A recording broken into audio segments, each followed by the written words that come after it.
spoštovani, najprej hvala za povabilo, da sodelujem in prispevam k tretjem posvetu Gibanja Svetovni etos Slovenija. Ob tej priložnosti želim spregovoriti o pomembnosti predvsem splošnih vrednot pri vzgoji otrok. Vrednote, o katerih želim spregovoriti, niso pomembne samo za posameznika, ki svoje versko prepričanje opredeljuje kot musliman, temveč za vsakega člana družbe, v kateri živimo. Seveda so vrednote pomembne za napredek vsake družbe. Brez njih ne moremo pričakovati pozitivne klime in pozitivnega razvoja družbe. Ko sem prejel vabilo za sodelovanje pri tem projektu, sem začel razmišljati, o čem bi lahko govoril, da bi prispevalo k razvoju slovenske družbe. Potem sem se spomnil, da je treba družbi postaviti močne in kakovostne temelje. Posameznika je težko spreminjati v odraslih letih. Otroci so tisti, ki bodo prevzeli družbo od svojih staršev in jo predali svojim potomcem.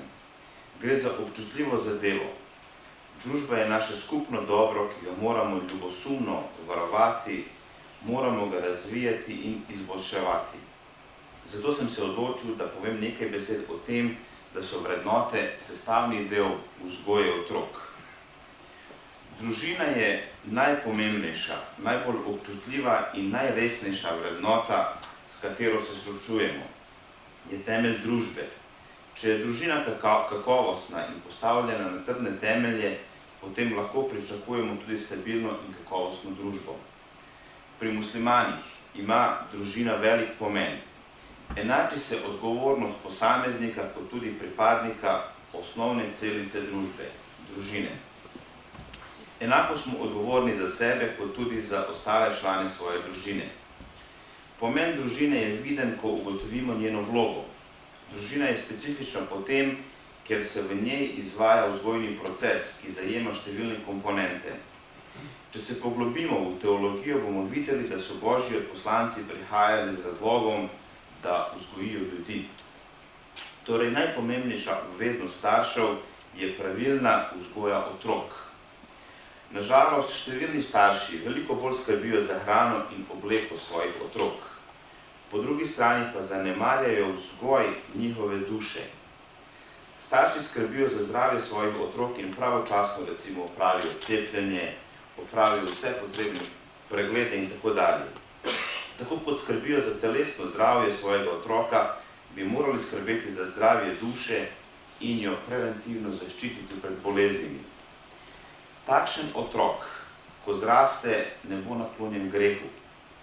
Če se pa zgodi, da naredi kakšen greh, ga bodo vest in občutki hitro prebudili in ga oddaljili od greha.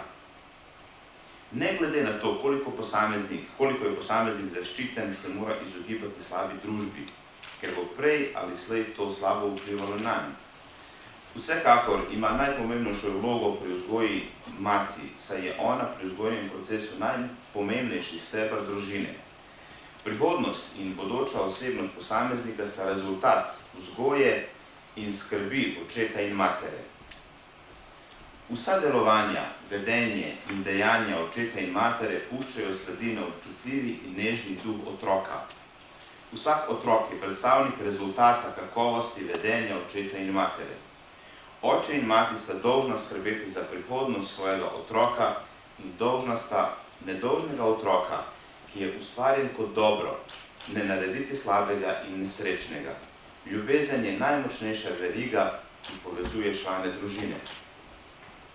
Pri vzgoji otrok je zelo pomembno, da otrokom ponudimo razumevanje različnosti in drugačnosti. V Sloveniji je to velika težava.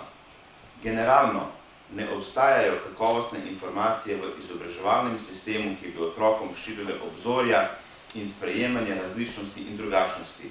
Seveda, govorim iz svoje perspektive. V naših šolah se dogaja, da otrok v 3.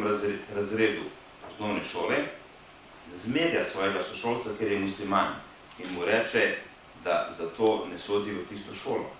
To ne pomeni, da mora samo šola delati na tem. To je problem tudi staršev, ki doma vzgajajo otroke. Torej, vrednota sprejemanja različnosti in drugačnosti je v slovenski družbi popolnoma zapostavljena. Zdi se mi, da smo pri tej vrednoti ozkosrčni.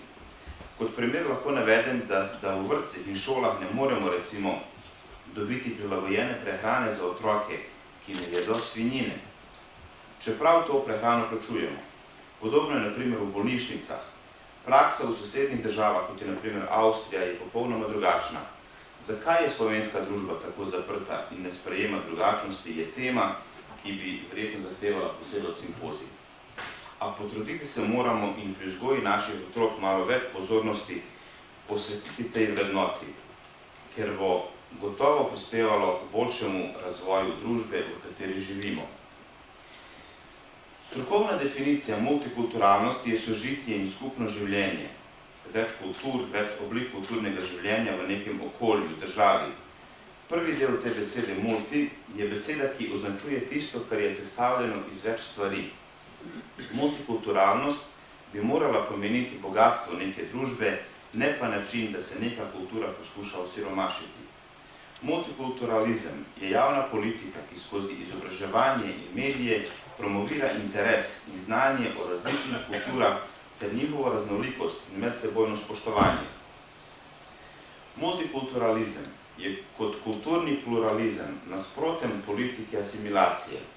Spet se vračam na izobraževalni sistem v Sloveniji, ki sploh ne upošteva kulturnega ozadja velikega števila otrok, ki obiskujejo slovenske šole. V učnem sistemu ne obstajajo možnosti, da otroci v času šolanja preberejo karkoli iz svoje kulture, ne glede na to, da obstajajo odlična dela iz področja književnosti, ki so prevedene na številne svetovne jezike, kot so dela na primer Ive Andrića, Meše Selimovića, Maka Dizdarja, Abdullaha Sitrana in tako dalje. Pojavljajo se določene frustracije pri teh otrocih, ki negativno vplivajo na razvoj družbe. In zaradi tega je tudi meni žal, da Kočijaža danes ni med nami. Ob tej priložnosti sem izpostavil 3 vrednote, ki so zelo pomembne pri vzgoji naših otrok. Seveda je še ogromno vrednot, o katerih lahko govorimo in so pomembne za pozitiven razvoj naše družbe. Glede na dejstvo, da smo omejeni s časom, sem se osredotočil na omenjene 3 vrednote.